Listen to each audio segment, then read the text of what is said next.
I'm wearing sweatpants on the bottom. Today I'm gonna show you 5 different really easy, simple brunch ideas with Easter, with Mother's Day, with everything just right around the corner. I think it's a good time to share some of my personal favorites. And I'll give you some tips and tricks and stuff along the way. As you guys know, I love charcuterie boards and I have shared charcuterie boards in the past, and I'm more than happy to do it again, like themed ones if you wanna see that. But let's go beyond that. First things first, we're gonna do some Craffles, and for that, you don't need a whole lot of ingredients. You need these little mini croissants. These ones I got from Trader Joe's, and they come in an 8-pack. You do want them to be defrosted, and I'll link the creator who I first saw do this because I thought they were so cute. So I wanted to try them, and I have now for a crowd, and they went over very, very well. These are so easy to make, and they look absolutely beautiful plated. So let me show you how I do it. Definitely consider this one that you can make a little bit ahead of time, not like days, but a couple of hours.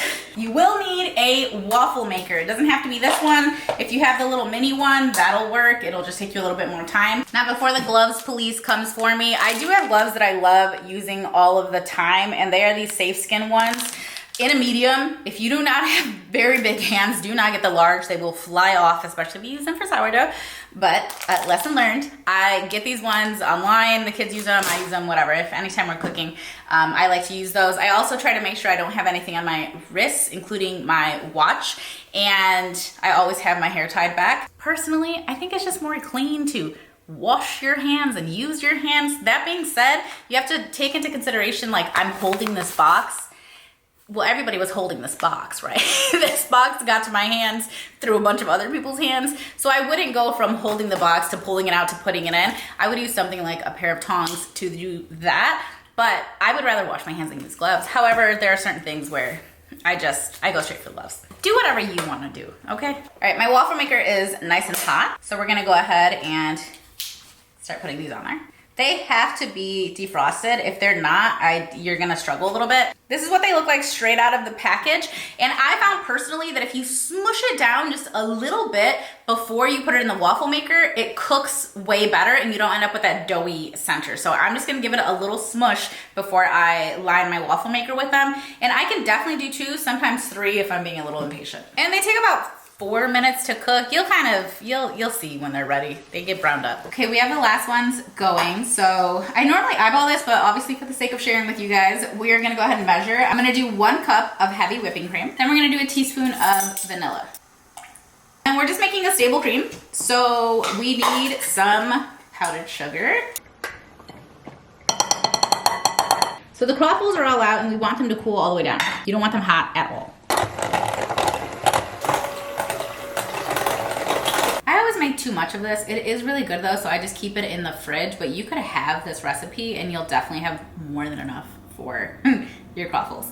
You'll pretty much know it's done when it doesn't move anymore. So this ends up being a 3-to-1. So whatever you do with the heavy whipping cream, do 3 times that amount of the powdered sugar. And I did a cup, so I did 3 cups of powdered sugar and a 1 teaspoon of the vanilla. I'm gonna go ahead and just put this into a little Ziploc bag to pipe it. Normally you want to do this over a cup. I'm already too deep into doing it the wrong way. I know you guys can see my cameras. we're kind of breaking down what's happening here, but filming for shorts and longs at the same time will never not be difficult. Anyway, go ahead and put it in there, clip off the little tip of it, and then it's really pretty easy. You just kind of zit it, and there you go. Just make sure that your croissants they're not hot at all. I wouldn't worry about making it perfect because we're gonna cover it with berries anyway. And you can always leave this off if you have like some lactose intolerant people, which of course the croissant does have some lactose in it, but normally people are not as affected by lactose in breads. And now we can make our berries go a pretty long way here because this is only 3 strawberries and just a handful of blueberries that have been washed and chopped, obviously.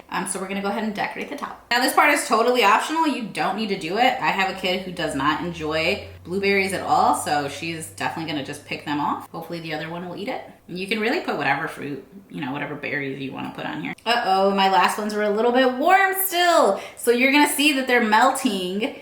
And that's why it is so important to let them cool completely. Like, are they still gonna taste good? Yes, but now we're sacrificing how they look. They're perfect like this. You could serve them just like this, but I like to add a little bit of powdered sugar.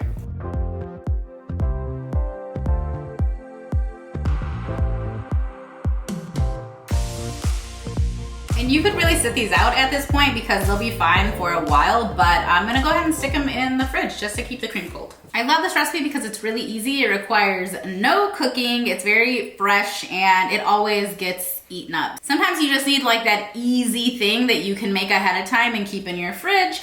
And this is that. So all that you need are some peaches. These are actually nectarines because Trader Joe's did not have any peaches, but that's kind of the beauty of this recipe. You could even use apples if you wanted to. So just whatever you can get your hands on, it's still gonna be good. I bet it would be good with pears even. We'll see how far these get our pack of prosciutto, which is the other thing that you're gonna need. So this is a smaller pack. I think it's only 3 ounces, 4 ounces. Got this at Trader Joe's as well. And then we're gonna have some fresh mozzarella cheese. These are the ones that are marinated. You don't need to get the marinated ones. Sometimes I do marinated, sometimes I don't. One thing you really should not skip out on here, the balsamic. So you can use a regular balsamic vinegar. You could use, I used a fig glaze once, that was really good. But I happen to have this strawberry peach balsamic vinegar. So we're gonna go ahead and use this for today's recipe. It's really simple. You just chop these, wrap it in this, put this on top, and then drizzle it. So this is not how I would normally cut it, but my nectarines are like not quite ripe enough because I just grabbed them yesterday.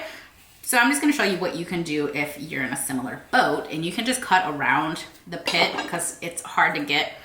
All right, I just cut 2 to start with, so let's go from here. I actually like to split this into 2 because I find that 1 is a little bit too much for like this size, but it's just what you think it is. You just wrap the piece of fruit in the prosciutto.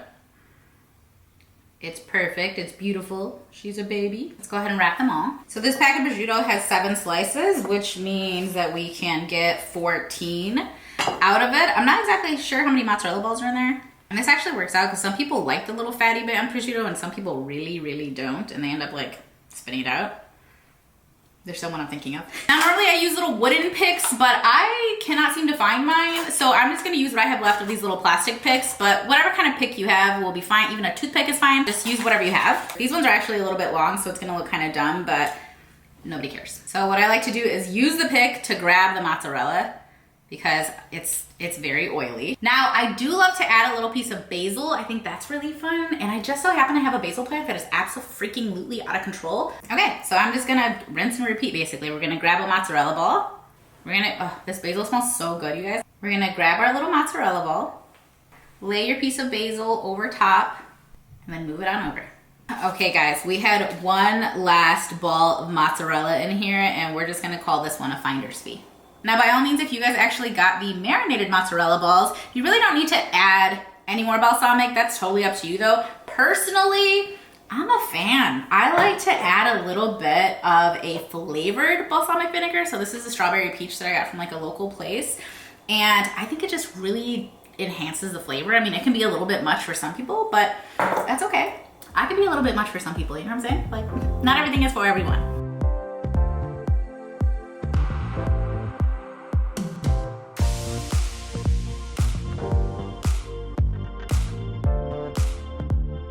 We're gonna go ahead and set this in the fridge as well. And this you can really make hours ahead of time. I mean, this can be the first thing you do that day. I wouldn't necessarily do it the day before unless I was gonna somehow cover it in like an airtight container just so the prosciutto doesn't get kind of extra dried out. I know it's a dried meat, but you know, it will change texture. So I would do it maybe first thing in the morning.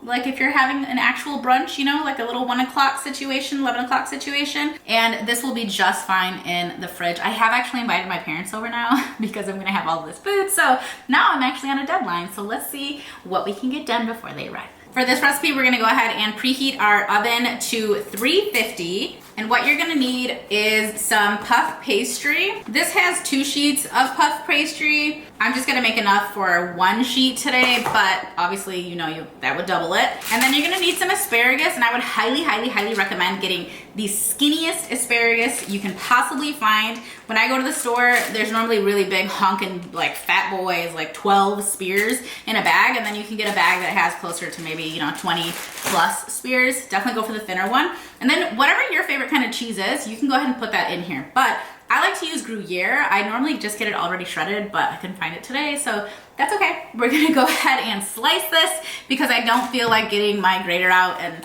we're not gonna deal with all that. And then, yes, there's more prosciutto in this recipe, which you don't have to put the prosciutto in it because the recipe by itself is very tasty, just the puff pastry with the asparagus with the cheese. You could even omit the cheese if you really, really, really wanted to, because as long as you're seasoning that asparagus, it's going to taste so good, and it's so easy, you guys. So first up, go ahead and preheat that oven, and then go ahead and get a baking dish that you have lined. I'm just gonna use one that has a sill pad on it, but if you don't have a sill pad, just use like parchment paper, and if you don't have parchment paper, use aluminum foil. Silicone mats just make it easier because nothing sticks to them. I love silicone mats.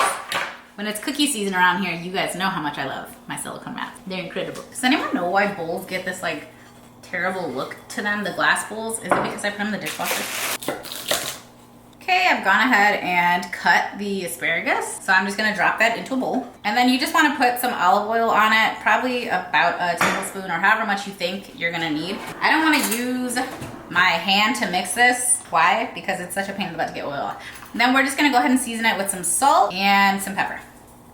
And then you can stop there, or you can add whatever other seasonings you want. So I'm just gonna do a little bit of onion powder and a little bit of garlic powder, a little bit of red pepper flakes. I just want like a little something. I just want there to be a little kick. All right, we're gonna roll out our puff pastry. Just one. This has been defrosting on my counter. I love working with puff pastry though. If you're ever like hosting people, or you just wanna bring like a really fun appetizer somewhere, guys, puff pastry is gonna make you look like a freaking chef, even when you aren't one. But maybe you are, girl, I don't know. We're gonna go ahead and roll this out a little bit. It's already covered in flour, so it should be very easy for you to roll it out. Obviously, I'm just doing it right here on my cutting board. You don't want it super thin, but definitely bigger than what just came out of that package. And you don't have to cut it any one specific size. You can definitely just do whatever is gonna work for how many people you're gonna have. But I think I'm gonna go ahead and go with 12 for this. And I like to use a pizza cutter sometimes because it makes it really easy. But obviously a knife works just fine. You know what, I might go with 9. I am gonna go with 9 actually, I changed my mind. Because 4 times 3 is 12. I am gonna go with 12. Oh no, I cut it wrong. That's okay. That's all right, no big deal. It doesn't need to be perfect, in case you ever thought that it was going to be. Oh, I forgot to cut the cheese. 4, 6, 12 relatively even-ish slices. I'm using a different pack of prosciutto for this recipe. They're both in Trader Joe's. I just wanted to see which one I preferred. 9 slices instead of 7. And if I'm not mistaken, it was the same price. This one has a lot less of the fat and a lot more of the actual kind of meaty part. I don't know what that part's called. I'm not gonna pretend like I do. So that smoked Gouda is so freaking good. I've seen a lot of people take the prosciutto and take a couple of their asparagus spears and just wrap it up. And you know, sure, that definitely works. You sit that in there, it looks wonderful. And if you want your prosciutto to go even further, then I would highly suggest just kind of chopping it in strips. For the sake of this video, I'm gonna go ahead and wrap it. Just know that is an option, and it's a great way to make your meat go a little bit further. Anyway, that's enough, that's enough. And what we're gonna have to do is just rip a couple of them because we don't have enough slices for each one to get a whole slice, and that's okay. And the reason you wanna get the thinner asparagus is because it's going to cook a little bit quicker than the thicker one. It can match the cook time of the puff pastry. The thicker ones take so long, you might even wanna like boil those a little bit beforehand, because in my experience, they end up tasting like little tree stalks because they don't have enough time in the oven before your puff pastry, you know, burns basically. And you might want to do just 2 asparagus spears if you weren't counting and didn't realize that you're gonna have enough. You're not gonna have enough to do 3.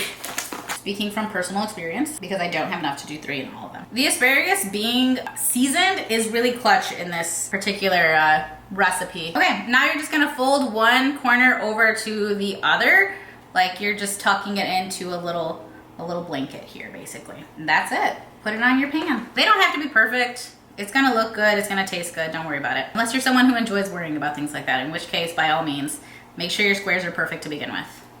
Mine were not. Oh, this one has cheese sticking out of the bottom. That's probably not gonna look great when it gets cooked. We're just gonna do 6 per pan, because they are gonna puff up, hence the name puff pastry. Now we're not quite done, we need to do an egg wash. I try to get every little piece with my egg wash. I don't want to leave any of it undone. And you can cook this egg afterwards. Okay, and then here is our finished product. They ended up taking about 20 minutes in the oven. That's fine. I did turn the pan one time in the oven because whatever's towards the back, in my oven at least, is definitely gonna get cooked quicker than what's in the front. So if you want it to cook at the same time, go ahead and give it a little twirl midway through, but check it out as you're going. Your oven could be a little bit different than mine. And the ones I had in the bottom rack cook slower, so those ones needed an additional 3 minutes. But we ended up with 12 perfect little asparagus prosciutto wraps.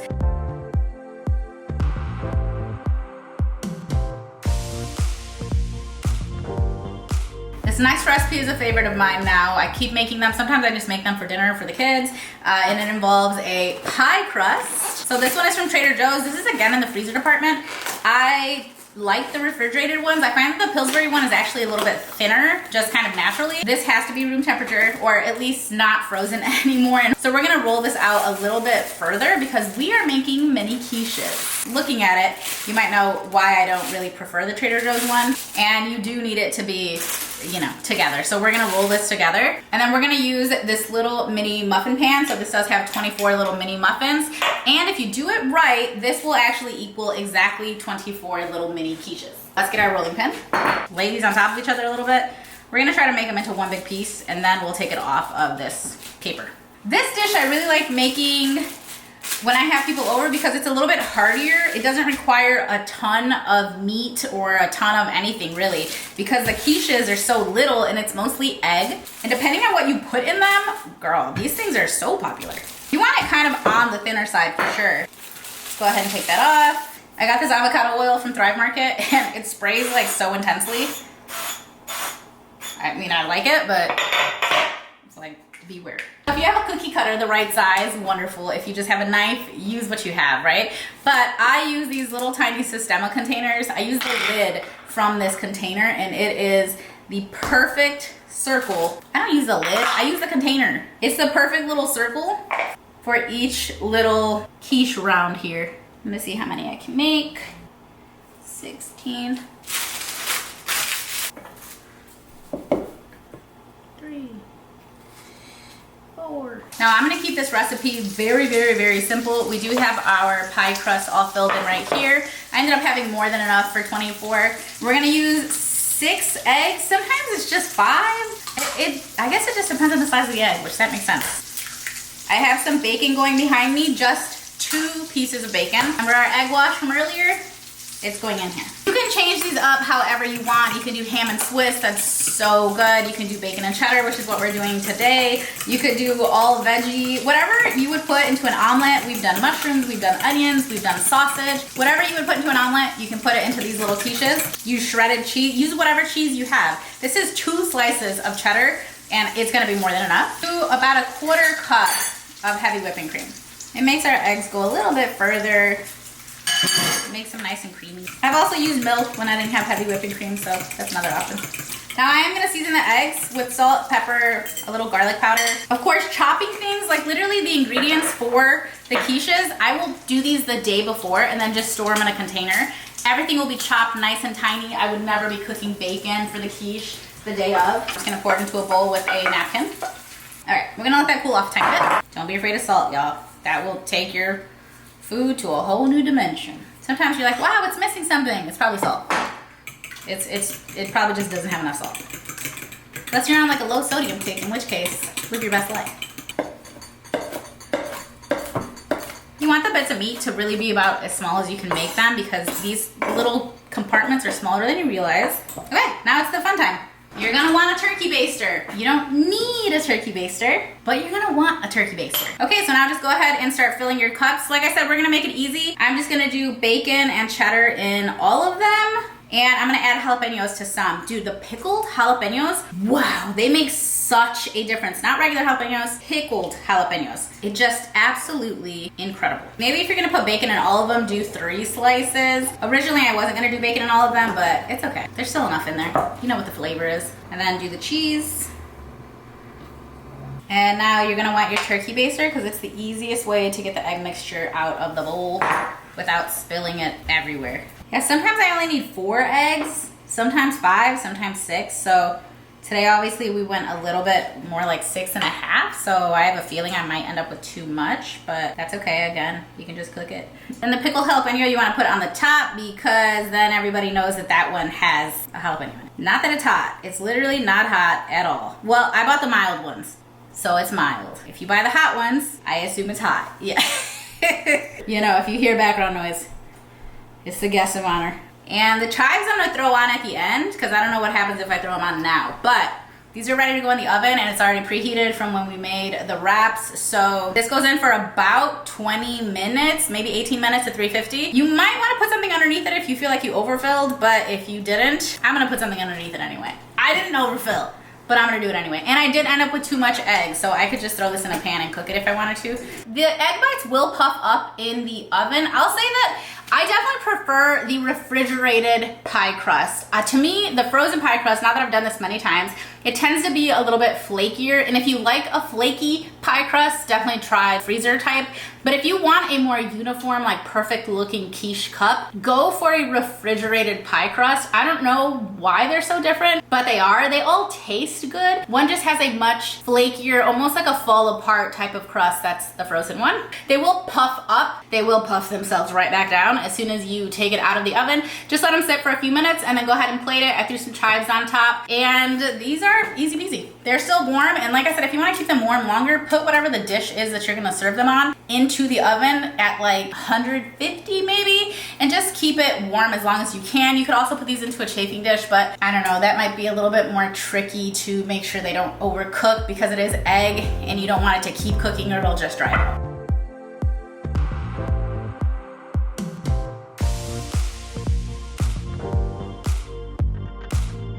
To our last recipe for today. Could not be easier. If you do not know how to cook but you're still trying to serve somebody something at this brunch, then go ahead and pick up some of the frozen, I'll show you what I have left, frozen hash browns. Okay, there are 2 left in this container. Trader Joe's has some with, it's like a 10 pack. You can get them literally anywhere. I've seen them at every single grocery store. These are not my favorite, but the Trader Joe's ones are really good, so maybe try that, and then just throw them in the air fryer and cook them, and that's it. Like, they're cooked now.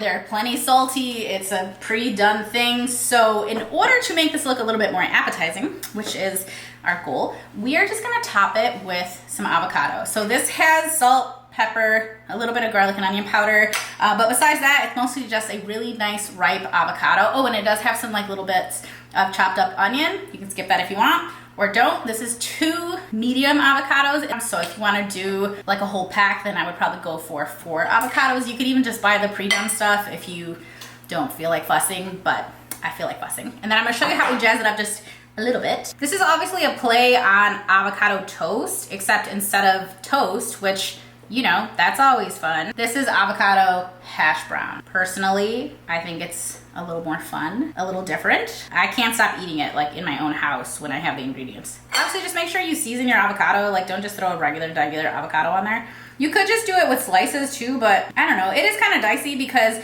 you want to kind of keep the hash brown hot, but you don't want the avocado on top to be hot. So I just let the hash brown cool. I just serve it as a cold, like there's nothing wrong with a cold potato. Potatoes are good all the time, so I wouldn't stress too much about the temperature of the hash brown itself going down. Try not to overcook it, but also you do need to crisp it up a little bit because if you don't, the avocado is going to bend this bad boy in half. So see, we have enough for another one right here. So like I said, 4 avocados would be a perfect amount for an entire pack of 10. Now you could leave it like this and it's gonna taste good, but let's go ahead and add a little bit of red pepper flakes. And these are not very hot, if we're being honest. I don't really like spicy food, but I do like food with flavor, and it's okay, that one might be hot.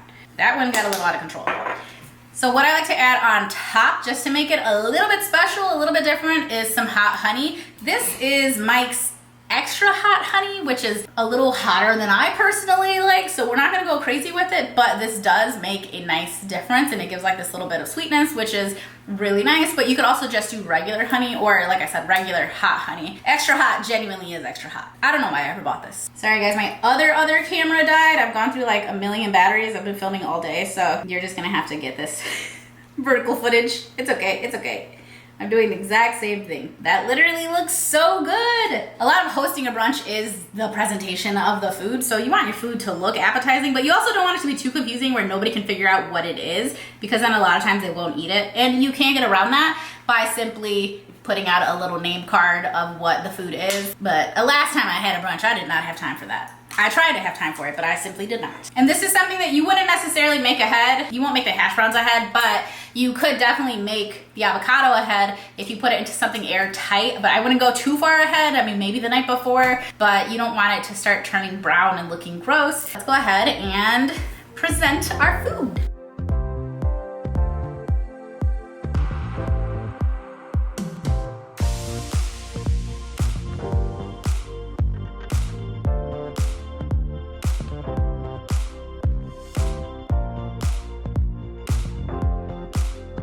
So we are ready for brunch. If you guys want to see more food, or if you want to see stuff in the little containers, which I love to do, like the little teeny tiny ones that you set up, oh, those ones are so nice. But if you want to see anything else, you let me know and I will be more than happy to share.